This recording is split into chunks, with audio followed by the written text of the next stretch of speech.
From Indiana's news leader, this is Channel 13 Eyewitness News at 5 o'clock. Topping the Health Beat tonight, we meet the little namesake of an Indiana company. This company now aims to change brain surgery all across the globe. Nick Pistola sports a big personality, enjoying jolly days during a visit to the Indianapolis Children's Museum. He is 6 years old and will always be a world first. His mother remembers the journey that made global headlines, starting when Nico was just 4 months old. There was like 30-some medical professionals that came into the room, so I knew something was wrong, never thinking it was a brain tumor. The benign growth was deep in Nico's brain, causing laughing seizures. The laughter so prevalent, his family called him Captain Giggles.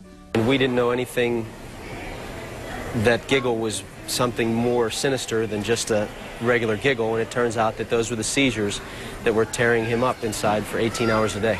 From birth, his mother, Rhonda, a pediatric nurse, knew something was wrong. Nico had a persistent rash on his face. At times, his eyes seemed to bug into a blank stare. He ate nonstop. He wasn't developing because he was just burning so many calories. He couldn't eat enough. They had to put him on feeding tubes and all that, and he was still not growing. A renowned neurologist in Phoenix lamented the family would have to wait for a fix. And Dr. Rakate couldn't do the procedure because he wasn't big enough. His head wouldn't even fit in the clamp that he needed to hold him steady. Without the tools for early intervention, it was unlikely Nico would develop normally, have a normal IQ. Because we were told initially he couldn't have the surgery until he was like 3 years old.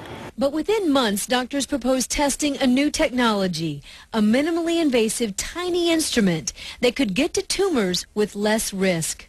Nico's parents consented, traveling by plane from their home in Pennsylvania to Arizona. As long as he's mentally intact, that's all that matters. And that's what we told Dr. Rakate back in the day. You know, just give us the same kid that we're handing over to you, minus the tumor. And now, 5 years later, you'd have to look hard for a sign of Nico's story. A scar. Where is it? Right here. Can you feel it? No. Does it hurt? No. Not at all? This device allowed the surgeons to get in, touch his tumor, and remove it. An Indiana company formed just 2 years ago developed that technology, named the corporation after Nico, and brought the Nico Myriad device to market in the third quarter of this year. In endoscopic neurosurgery, it's huge.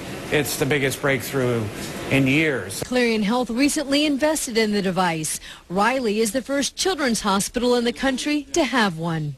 I did a surgery a couple of weeks ago that just took me 25 minutes that would have taken me 2 hours. The key, Dr. Michael Turner says, is the small size. This is Turner's view as he uses the instrument to remove a waxy tumor deep in the brain. And I can therefore use that Nico instrument through that 1 millimeter channel and actually have an instrument that sucks and bites for me, which I never had before. I never had anything that could do that. The advancement years in the making, with little Nico still reassuring proof of what's possible. The end result is what we were hoping for and more. Oh, he's such a little personality, and he did give me my sunglasses back. Well, 7 Rose-Hulman students in Terre Haute worked on the initial design. The key really is this small knife that works without heat to cut, remove, and store tissue for lab work. As for little Nico, what a guy. His seizures stopped right after the surgery. He is smart, and he is a personality plus kindergartner. Back to you, Scott. What a great story, Ann. Thank you. New and next for you.